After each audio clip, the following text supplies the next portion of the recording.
एक प्रश्न है कि हम अपने दैनिक जीवन में बहरूपियों से कैसे निपटें। तो मुझे लगता है कि इस प्रश्न का उत्तर इसी प्रश्न में छुपा हुआ है।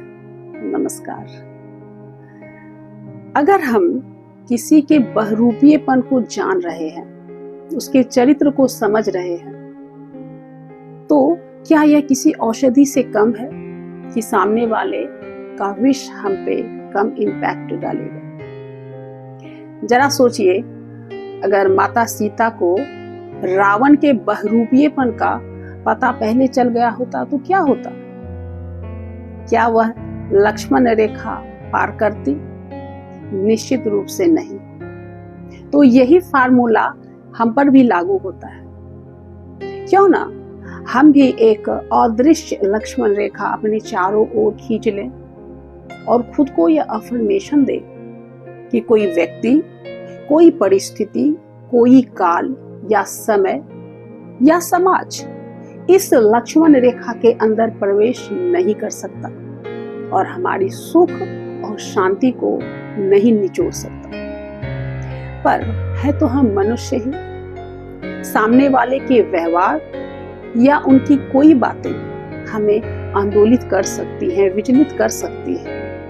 लेकिन जिस तरह से एक शांत झील में एक कंकड़ फेंकने से उसमें जितनी तरंगे उत्पन्न होती हैं और फिर कुछ देर के बाद वो फिर शांत हो जाती हैं, वैसे ही हमें अपने दैनिक जीवन में इस तरह के लोगों के साथ ऐसा ही स्वभाव रखना चाहिए। बचपन में हमने एक कहावत सुनी थी कि देखो कौवा कान लेके उड़ा। इसका मतलब होता था कि हम उस कौवे के पीछे ना भागकर उस बात की सत्यता अपने कानों को छूकर करें। और यही बात यहाँ पर भी लागू होती है कि सामने वाले की बातें कितनी सत्य है, इसकी परख हमें अपनी अंतर आत्मा से, अपने सामान्य ज्ञान से करनी चाहिए, ना कि भावना में बहकर उनकी बातों में आ जाना चाहिए। क्योंकि ऐसे लोगों की मंसूबे सिर्फ वैमनस्यता और शत्रुता बढ़ाना होता है।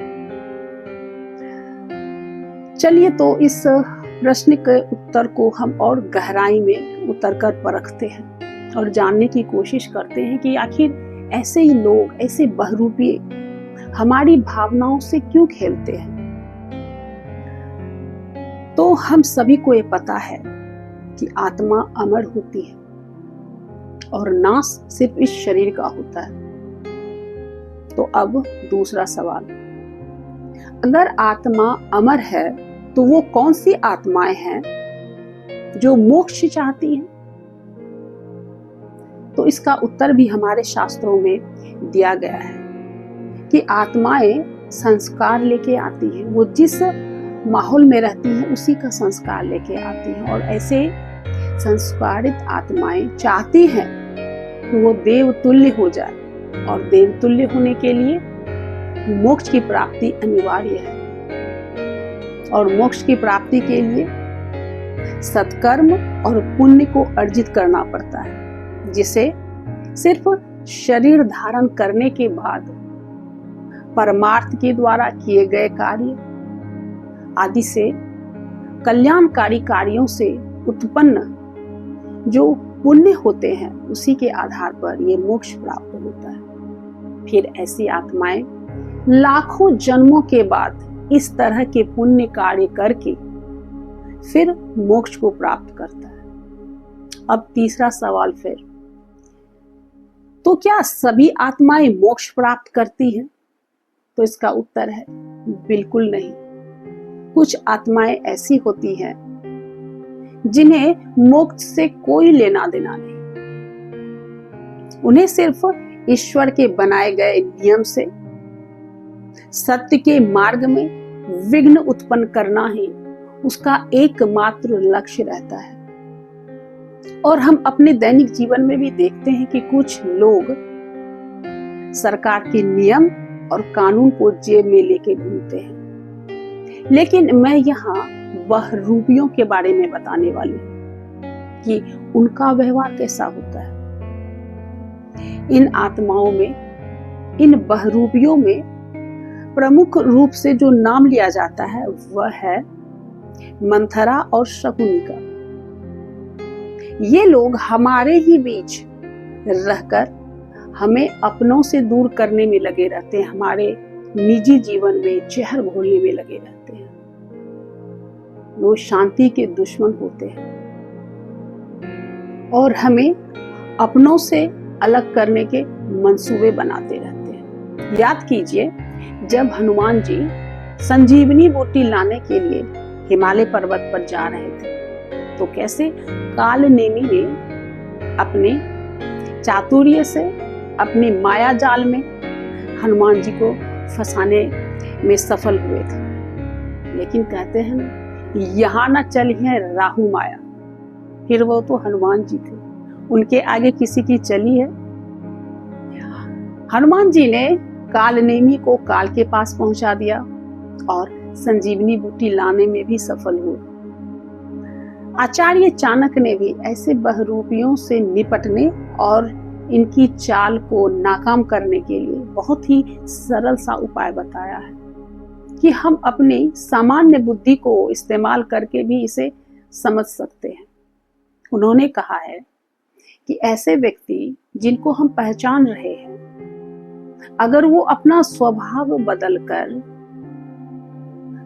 दूसरे ढंग से व्यवहार करने लगे तो हमें सावधान हो जाना चाहिए। जैसे कोई सर्प अगर फुफकारने के बजाय हमारे सामने नृत्य करने लगे तो हम क्या करेंगे? क्या उसके साथ नृत्य करने लगेंगे या और अधिक चौकस और चौकन्ना हो जाएंगे?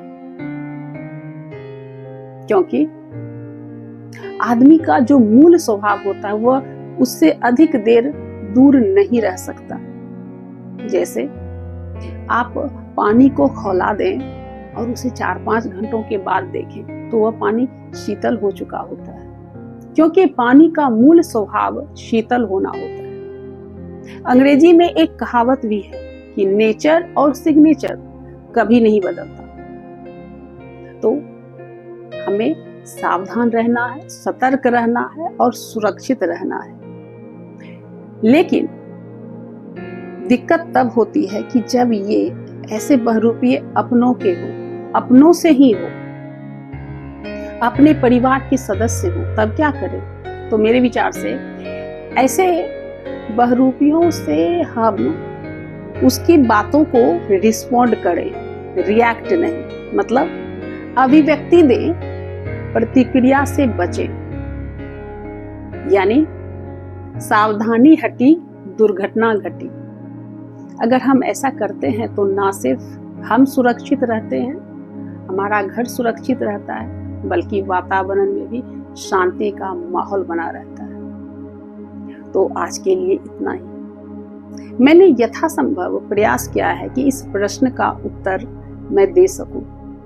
यदि हाँ तो प्लीज कमेंट करके बताइएगा।